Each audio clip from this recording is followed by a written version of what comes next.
significa uma coleção igualmente fora do comum de relíquias do passado antigo.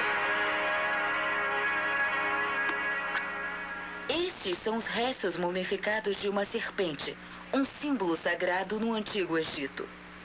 Está protegida pela habilidade do embalsamador e uma caixa adornada com a imagem da deusa cobra Uraeus. Centenas de artefatos tão incomuns estão preservados aqui, no Museu Egípcio Rosa Cruz, em San José, na Califórnia.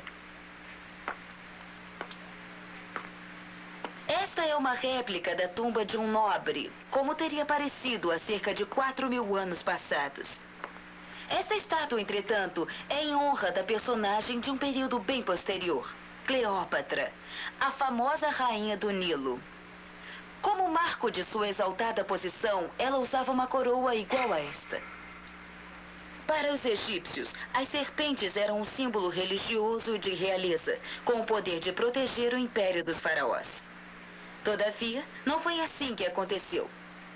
Pelo menos com Cleópatra. Cleópatra reinava, mas os romanos governavam. Numa guerra civil, ela escolheu o lado perdedor e enfrentou a desgraça de ter que desfilar por Roma como uma escrava. Era um destino que ela se recusava a aceitar. De acordo com um dos registros relatados por Plutarco, o historiador grego, ela ordenou a uma criada que lhe trouxesse uma cesta de figos. Despercebida dos guardas romanos, dentro dela, debaixo dos figos, havia uma serpente. Colocada lá por ordem de Cleópatra, era uma serpente venenosa e mortal. Cleópatra deixou que ela a mordesse e momentos depois já estava morta. Para ela, foi o cumprimento da fé que tinha na deusa Uraeus. Ela estava convencida de que a morte por mordida de cobra lhe garantiria a imortalidade. E, de certa forma, ela estava certa. Cleópatra não estava sozinha em sua veneração de serpentes como símbolos espirituais. Em muitas partes do mundo, mesmo hoje em dia, as serpentes têm um papel importante em rituais religiosos. A tenebrosa cobra é adorada como deus na Índia. E numa contradição bizarra, embora ela mate centenas de pessoas por ano, a cobra também é encarada como símbolo de renascimento e fertilidade. No sul da Índia, milhões de hindus acreditam que a adoração à serpente pode lhes dar filhos. Eles afluem a templos sagrados, onde se crê que habite o espírito da cobra. Na mitologia hindu, uma cobra de muitas cabeças oferece um escudo protetor para o deus Krishna.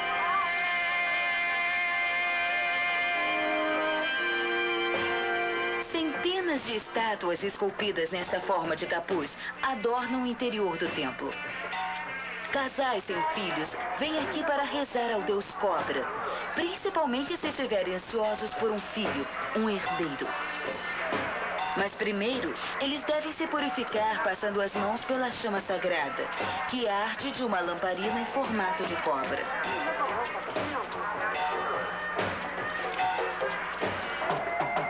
Se as preces forem atendidas, os fiéis muitas vezes dão aos bebês os primeiros pedaços de comida sólida aqui no templo.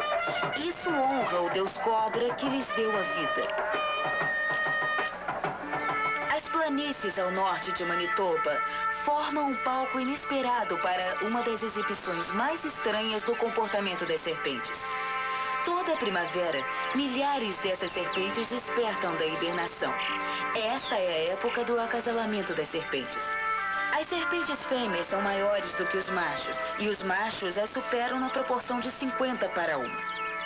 O resultado é uma enorme massa fervilhante de serpentes em que os machos ardentes competem para chegarem às poucas fêmeas. Os cientistas descobriram que algumas serpentes macho dissimulam as fêmeas, segregando o odor da fêmea, para assim confundir os rivais e aumentarem as chances de conseguirem se acasalar. Isso já inspirou muitas histórias de terror de fossas cheias de serpentes que acrescentam tempero à ficção popular.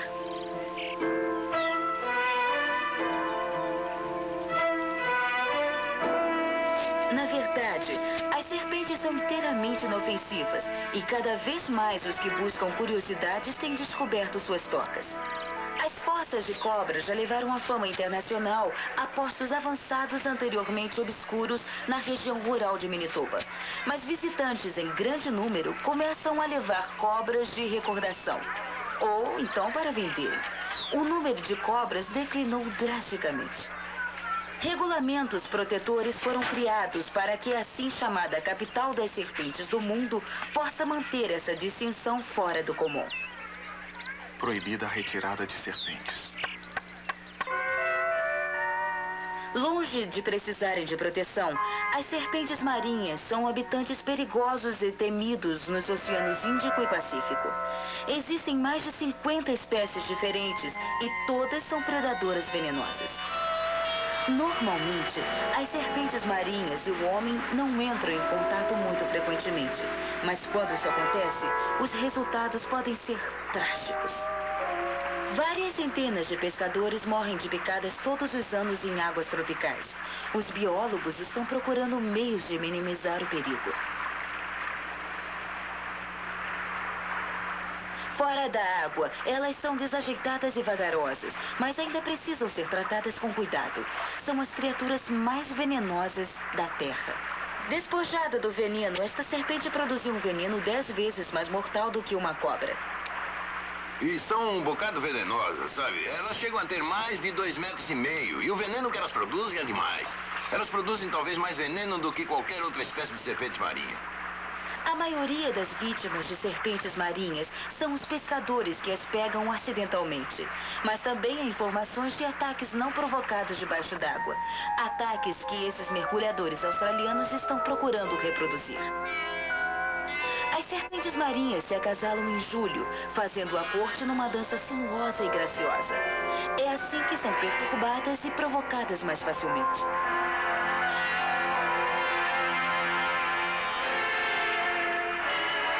O ataque de uma serpente marinha é direto e implacável. Não se conhece qualquer outra serpente com esse comportamento, quando ela tem um caminho óbvio para escapar.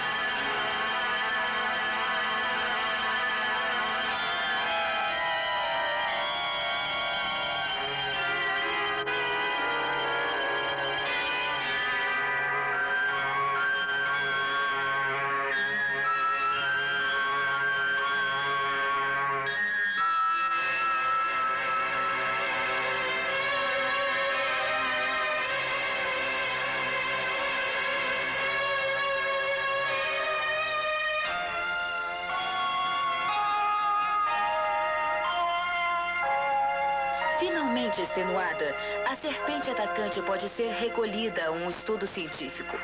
Isto vai acrescentar ao pouco que se sabe sobre as criaturas misteriosas. Até agora, parece que a serpente marinha é virtualmente indesafiável em seu próprio elemento e tem somente um inimigo natural, o tubarão-tigre. Ele pode queimar atravessando um tecido. Os antigos cientistas achavam difícil de crer que um ácido tão potente pudesse estar presente dentro do estômago humano. Mas também, os antigos cientistas conheciam quase nada sobre o estômago. Mas conhecem um bocado agora.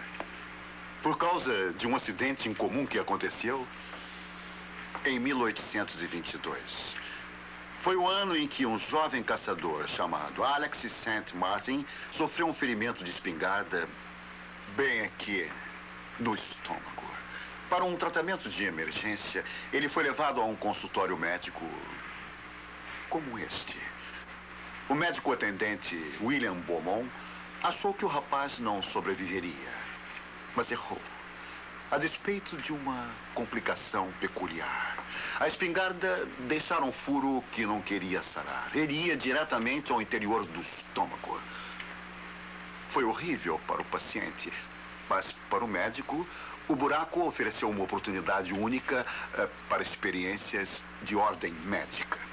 O paciente, é claro, teria de cooperar e, em troca de casa e comida grátis, ele cooperou.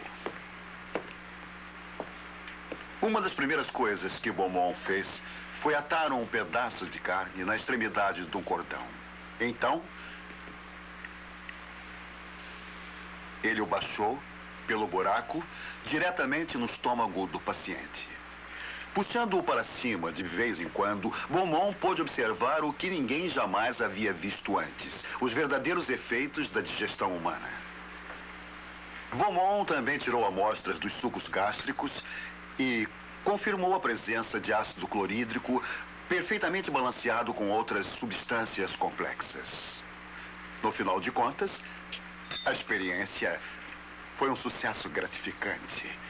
Beaumont publicou uma série de livros técnicos, ganhou uma reputação internacional e enriqueceu o nosso conhecimento de como o nosso corpo funciona.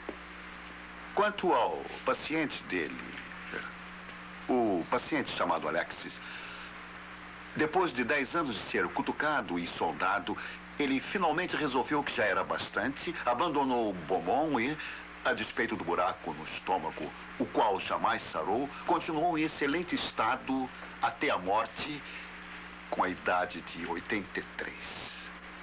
Acredite, se quiser. Rede Manchete apresentou Acredite. Sente. Tome somente água com cloro ou fervida. Você versus cólera. Questão de vida ou morte.